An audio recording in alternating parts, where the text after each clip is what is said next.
தமிழ் ஈழ மண்ணில் இனப்படுகொலையை தமிழ்நாட்டு தாயக மக்கள் மிகப்பெரிய போராட்டங்களை முன்னெடுத்தார்கள். உலகத் தமிழர்கள் உலகம் முழுவதும் போராடினார்கள். இந்தியா தடுத்து நிறுத்தவில்லை. கொலை செய்தவனுக்கு துணை நின்றது, தோள் கொடுத்தது. இங்கே கூட நரேந்திர மோடி அவர்கள் முதலில் இஸ்ரேலை ஆதரித்தார்கள். இந்தியாவில் நம்முடைய இடதுசாரிகளுடைய மிக கடுமையான எதிர்ப்பு, நாடாளுமன்ற உறுப்பினருடைய எதிர்ப்பு, அண்ணன் திருமாவளவன் போன்றவருடைய எதிர்ப்பு, அதற்கு பிறகு தன்னுடைய நிலைப்பாட்டை மாற்றிக் கொண்டார்கள். ரஷ்யா உக்ரைன் போரிலும் இரட்டை வேடம், பாசிச தன்மையோடு உலகத்தின் எல்லா மூலைகளிலும் இன்றைக்கு நரேந்திர மோடி அவர்கள் பாசிச தன்மையோடு இரட்டை வேடம் போட்டு உலகை ஏமாற்றுகிறார். அந்த வகையில் தாய் தமிழகம் ஈழத்தில் நடந்தது இனப்படுகொலை என்று சொன்னோம்.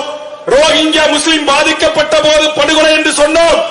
தற்போது தொடர்ந்து பாலஸ்தீனில் 12 காலமாக இஸ்ரேலுடைய ஆதிக்க அரச பயங்கரவாதம் அந்த பூர்வீகுடி மக்களை, அவருடைய நிலங்களை பறித்து, அவருடைய வாழ்வுரிமையை பறித்து, முற்று முழுவதாக சொந்த நிலத்தில் அனாதி ஆக்கி கொன்று குவிக்கிற அநியாய அக்கிரம படுகொலையை தமிழக வாழ்வுரிமை கட்சி மிக வன்மையாக கண்டிக்கிறது.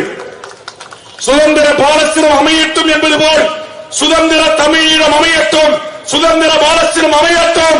ஐக்கிய நாடுகள் சபையே, உலக நாடுகளே, உலகத்தில் இருக்க தேசிய இனங்களை உரிமைகளை பாதுகாப்பதற்கு ஒரு பொது வாக்கெடுப்பை அந்த மக்களிடத்தில் நடத்தி சுதந்திர தமிழீழ அரசை உருவாக்கி, இன்றைக்கு ஐரோப்பிய நாடுகள் உள்ளிட்ட ஆஸ்திரேலியா உள்ளிட்ட நாடுகள் சுதந்திர பாலஸ்தீனத்தை அங்கீகரித்திருக்கிறது. நரேந்திர மோடியை நீயும் அங்கீகரி, ஆதிக்க அரசு பயங்கரவாதத்தோடு கைகோர்க்காதே என்பதை இந்த போராட்டத்தின் வேண்டுகோளாக வைத்து, கண்டனமாக வைத்து, சுதந்திர பாலஸ்தீனம் அமையட்டும், எனது அருமை உலகம் முழுவதும் வாழ்கின்ற இஸ்லாமிய உறவுகளுக்கு மீண்டும் உலகத்தில் ஒரு அமைதி நாடு உருவாகட்டும் என்று கூறி வாய்ப்பு